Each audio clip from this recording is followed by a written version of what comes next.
अब गुजरात के अंदर नई राजनीति होगी, नई पार्टी आएगी, नए चेहरे होंगे, नई क्रांति होगी। गुजरात के अंदर बदलाव शुरू होगा। 27 साल से जो ये लोग लूट रहे थे, खसोट रहे थे, अब इसको बंद करने का टाइम आ गया कि नहीं आ गया है? अभी थोड़े दिन पहले लट्ठा कांड हुआ, सुना आप लोगों ने? किस किस ने सुना लट्ठा कांड के बारे में? कई लोगों की मौत हो गई। जहरीली शराब पीने से कई लोगों की मौत हो गई। कई लोग अस्पताल में भर्ती हुए, भावनगर के जिला अस्पताल में। उनकी हालत बड़ी गंभीर थी, जिंदगी मौत से जूझ रहे थे। मुझे पता चला, मैं दिल्ली से आया, भावनगर गया अस्पताल में उनसे मिलने के लिए।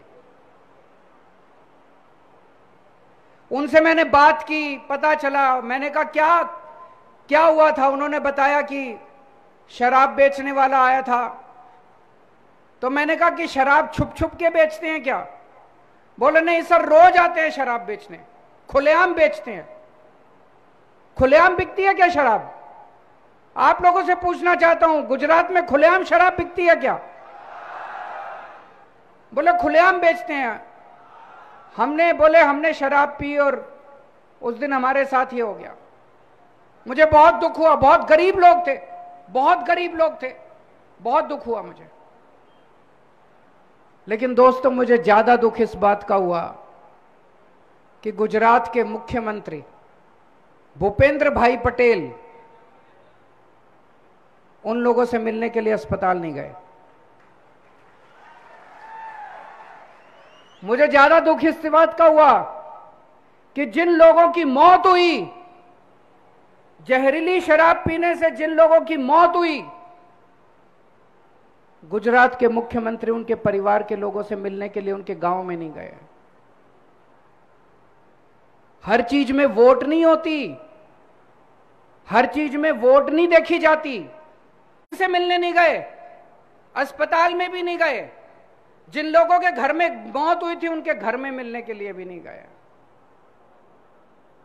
ऐसी पार्टी का क्या फायदा? आप लोगों ने, गुजरात के लोगों ने इतना भारी बहुमत देके इनको 27 साल इनको राज दिया आप लोगों ने।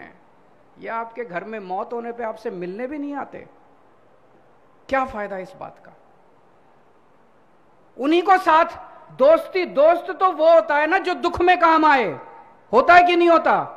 सुख में तो सारे काम आते हैं, शादी ब्याह में तो सब आ जाते हैं। मेरे घर में अगर मौत हुई, अगर कोई नहीं आया, इसका मतलब वो मेरा दोस्त नहीं है, इसका मतलब वो मेरा साथी नहीं है। जो दुख में काम नहीं आए वो साथी नहीं है। दोस्तों, मैंने पता किया, गुजरात के अंदर खूब दारू बिकती है, खूब शराब बिकती है, खुलेआम बिकती है, गांव गांव में बिकती है, गली गली में बिकती है, शहर शहर में बिकती है। कहते हैं दारू बंदी है, यहां पे तो शराब बंदी है, नशा बंदी है गुजरात में। तो ये इतनी हजारों करोड़ों रुपए की दारू कौन बेचता है?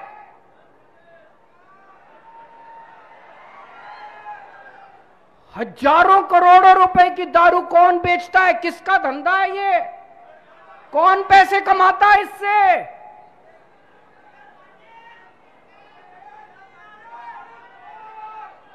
दोस्तों, अगर आप इनको वोट दोगे तो ये आपके बच्चों को दारू पिलाएंगे, ये आपके बच्चों को जहरीली शराब पिलाएंगे। अगर आप इनको वोट दोगे तो ये नकली दारू का धंधा चलता रहेगा, गैर कानूनी दारू का धंधा चलता रहेगा। दिल्ली में 5 साल 7 साल हुए मेरे को सरकार चलाते हुए।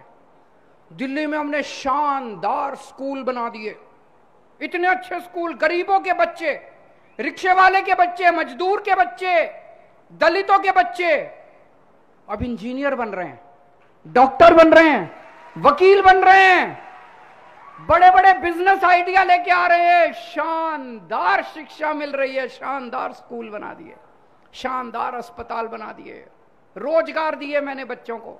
आप दिल्ली जाके देखो। इनको वोट दोगे, ये आपके बच्चों को जहरीली शराब दोगे, पिलाएंगे। मुझे वोट दोगे, मैं आपके बच्चों के लिए स्कूल बनाऊंगा, आपके बच्चों को नौकरी दूंगा। अब बदल दो, अब आपके पास मौका है, इस बार बदल दो। अभी तक बोलती थी बीजेपी को इल्लू इल्लू, आई लव यू, दोनों में इल्लू इल्लू चलता था बीजेपी कांग्रेस में।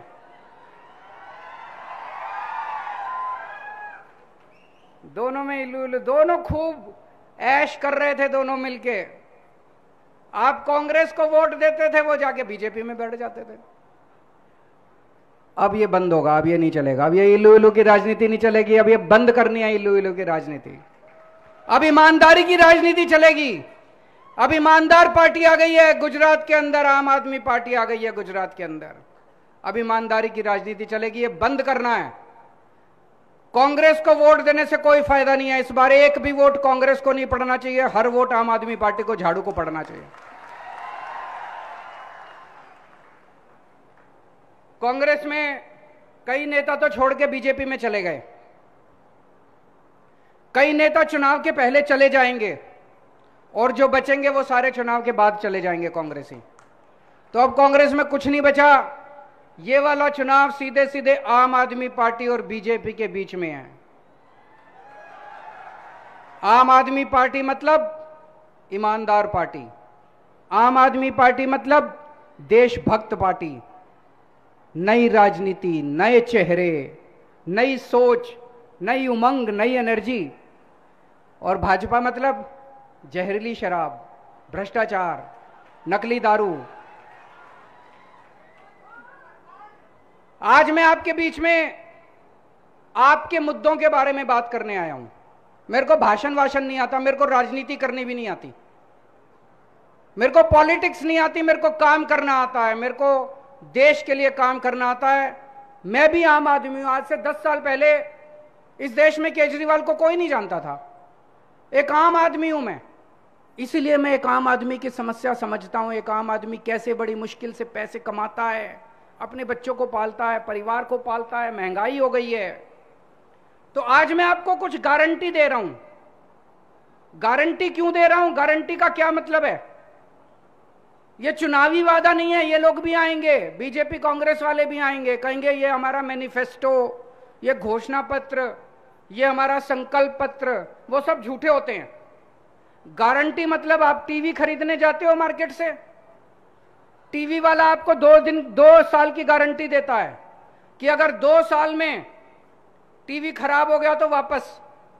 मैं आपको 5 साल की गारंटी दे रहा हूं। अगर हमने काम नहीं किया तो 5 साल के धक्के मार के हमको बाहर निकाल देना, हमको गुजरात में मत घुसने देना अगली बार। और ये केजरीवाल की गारंटी है, टूटती नहीं है कभी, पक्की गारंटी है। एक एक शब्द में सोच के बोलता हूं।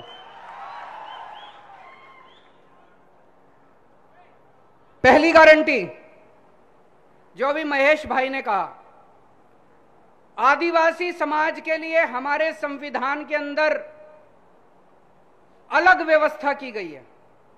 अलग व्यवस्था क्यों की गई है? आदिवासी समाज का संस्कृति अलग है, बहुत गरीब है। इसीलिए बाबा साहब अंबेडकर ने, संविधान के निर्माताओं ने आदिवासी समाज के लिए 5th शेड्यूल बनाया, 5वां शेड्यूल बनाया, लेकिन किसी ने लागू नहीं किया। आम आदमी पार्टी को वोट दो, पहली बार गुजरात के अंदर 5th शेड्यूल लागू करके दिखाएंगे आपको। मेरी गारंटी है। दूसरी, पेसा एक्ट आया।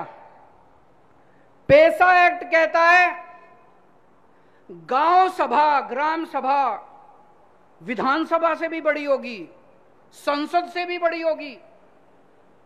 जो ग्राम सभा तय करेगी वही पक्का, उसके ऊपर किसी को अधिकार नहीं दिया गया। उसको ये मानते ही नहीं है।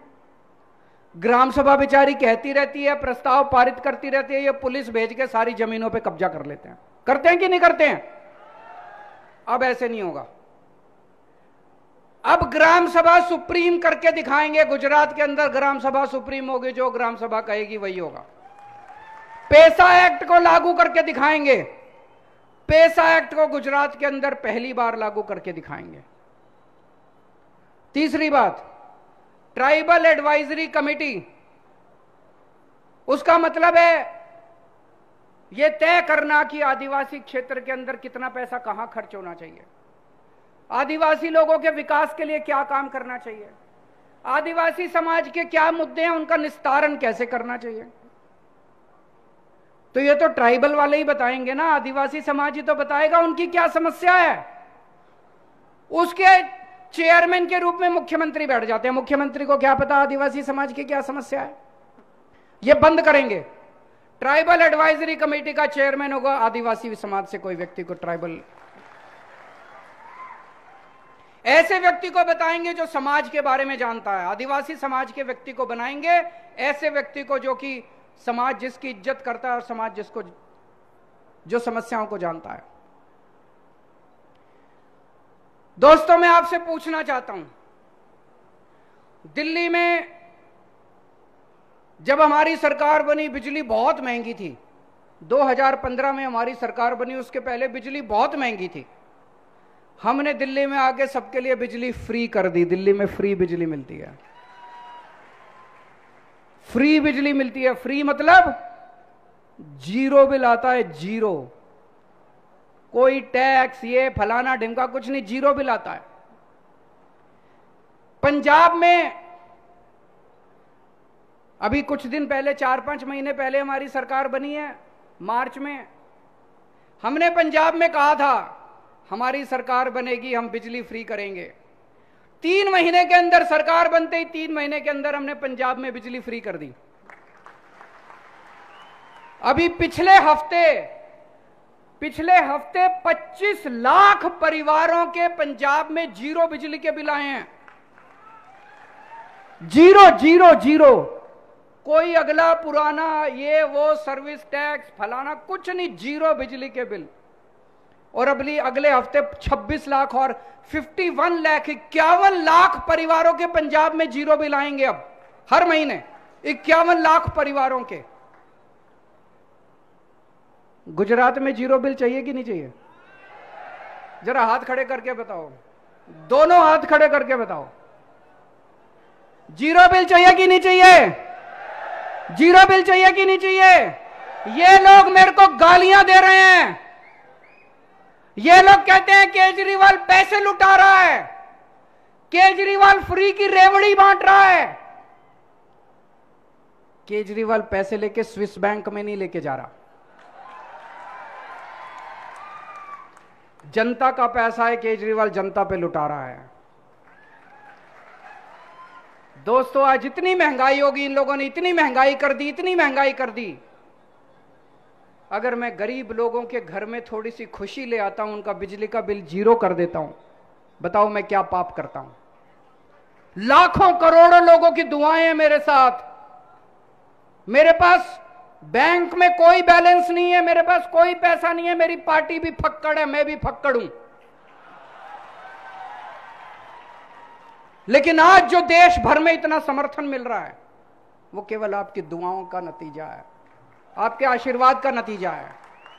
आज पंजाब के अंदर 25 लाख लोगों के जब बिल आ रहे हैं, वो हमें इतनी दुआएं दे रहे हैं, इतनी दुआएं, इतने खुश हैं लोग, यकीन नहीं हो रहा लोगों को, नाच रहे हैं गांव के अंदर, अरे जीरो बिल आ गया, जीरो बिल आ गया।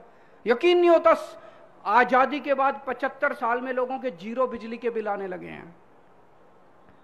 हमारी सरकार गुजरात में बनेगी, 3 महीने के अंदर, 3 महीने के बाद जो आपका बिजली का बिल आएगा वो जीरो होगा। केजरीवाल की गारंटी है, हर परिवार को 300 यूनिट बिजली मुफ्त देंगे और पुराना आपका जितना बकाया है बिजली का बिल वो सारा माफ कर देंगे। करना चाहिए कि नहीं करना चाहिए? दोस्तों, आज एक पढ़ा लिखा नौजवान अनपढ़ नौजवान, कम पढ़े लिखे, हमारे बच्चे बेरोजगार घूम रहे हैं, उनके पास नौकरी नहीं है, सरकार कुछ नहीं करती। रोज देखो परीक्षा के पेपर फूट जाते हैं, पेपर लीक हो जाते हैं, जो पेपर देखो वो फूट जाता है। क्यों होता है? इनसे एक पेपर नहीं होता, सरकार चला रहे हैं, ये धर्मशाला चला रहे हैं, इनसे एक पेपर नहीं होता। जिस सरकार से, उसको तो इस्तीफा दे देना चाहिए, जिस सरकार से एक पेपर नहीं होता।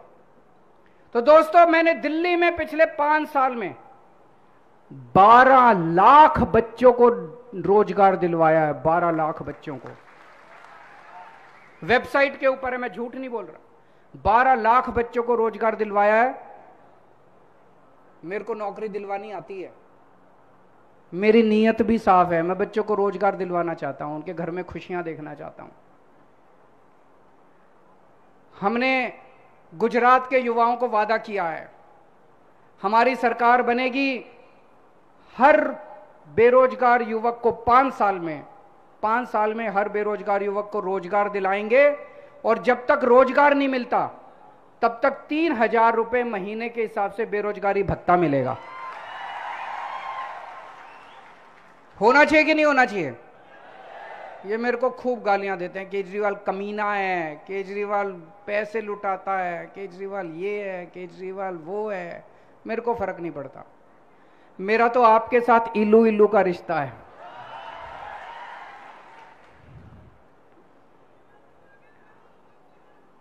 मैंने पूरी प्लानिंग करी है, महेश भाई के साथ बैठ के, गोपाल इटालिया के साथ, ईशुदान भाई के साथ, इंद्रानिल भाई, सबके साथ बैठ के मैंने प्लानिंग करी है। हम आपके लिए 10 लाख सरकारी नौकरियों का इंतजाम करेंगे। 10 लाख सरकारी नौकरियों का इंतजाम करेंगे, उसमें आदिवासी समाज को पूरा हक मिलेगा, उनको पूरा अपना कोटा मिलेगा। इनके बस की बात नहीं है, ये हम ही कर सकते हैं। 10 लाख सरकारी नौकरियों का इंतजाम करेंगे। दिल्ली में हमने स्कूल बहुत अच्छे बनाए। आदिवासी समाज आज पिछड़ा इस वजह से है क्योंकि उनको अच्छी शिक्षा नहीं मिली। मेरी गारंटी है, मैं खुद सुपरवाइज करूंगा, हर गांव में, आदिवासी समाज के हर गांव में एक शानदार, प्राइवेट से भी अच्छा सरकारी स्कूल बनाएंगे हर गांव के अंदर। आपके बच्चों को अच्छी शिक्षा देने की मेरी जिम्मेदारी है। हर गांव में एक अच्छा अस्पताल, अच्छा मोहल्ला क्लिनिक, और जिले के अंदर अच्छा एक अस्पताल बनाएंगे। दिल्ली में हमने बहुत अच्छे अस्पताल बनाए हैं, दिल्ली में हमने बहुत अच्छे सरकारी अस्पताल। दिल्ली में 2 करोड़ लोग रहते हैं, दिल्ली के अंदर मैंने ऐसी व्यवस्था कर दी, सरकारी अस्पताल बहुत अच्छे बना दिए, हर मोहल्ले में एक-एक क्लिनिक खोल दिया, और दिल्ली के 2 करोड़ लोगों के लिए हमने सारा इलाज मुफ्त कर दिया। दवाइयां भी मुफ्त, टेस्ट भी मुफ्त, आपका ऑपरेशन कितना भी महंगे से महंगा ऑपरेशन हो वो भी मुफ्त। आपके लिए भी ये इंतजाम करेंगे, सारा इलाज मुफ्त। आपके लिए अच्छे अस्पताल बनाएंगे। अगर सरकारी अस्पताल में कोई नहीं हो सकता, आपको प्राइवेट से कराना पड़ेगा, वो भी मुफ्त होगा, सरकार उसका पैसा देगी। होना चाहिए कि नहीं होना चाहिए? जितने हमारे आदिवासी समाज के लोग बेघर हैं, जितने बेघर हैं वो सबसे गरीब हैं, उनके घर पे छत, उनके सर पे छत नहीं है, सरकार उनको घर देगी, उनको एक फ्री में घर देगी। जितने आदिवासी समाज के लोग बेघर हैं, और हर गांव को एक पक्की सड़क के साथ जोड़ा जाएगा। ये सारी बातें मैंने छोटू भाई वसावा, महेश भाई से, सबके साथ मिलके हम लोगों ने बनाया है। मंजूर है आप लोगों को? दोस्तों, जैसे मैंने कहा, मैं फक्कड़ आदमी हूं, मेरे पास पैसे नहीं है चुनाव लड़ने के। चुनाव आपको लड़ना पड़ेगा, काम आपको करना पड़ेगा। 3 महीने रह गए, एक एक आदमी को अपने अपने गांव में जाके अब घर घर जाना है और सब लोगों को बोलना है कि एक एक वोट झाड़ू को पड़ना चाहिए। एक एक आदमी, या जितने लोग आए हैं, आज कसम खा के जाएं कि कम से कम एक एक आदमी अगले 3 महीने में 100 लोगों को आम आदमी पार्टी को वोट देने के लिए तैयार करेगा। भारत भारत माता की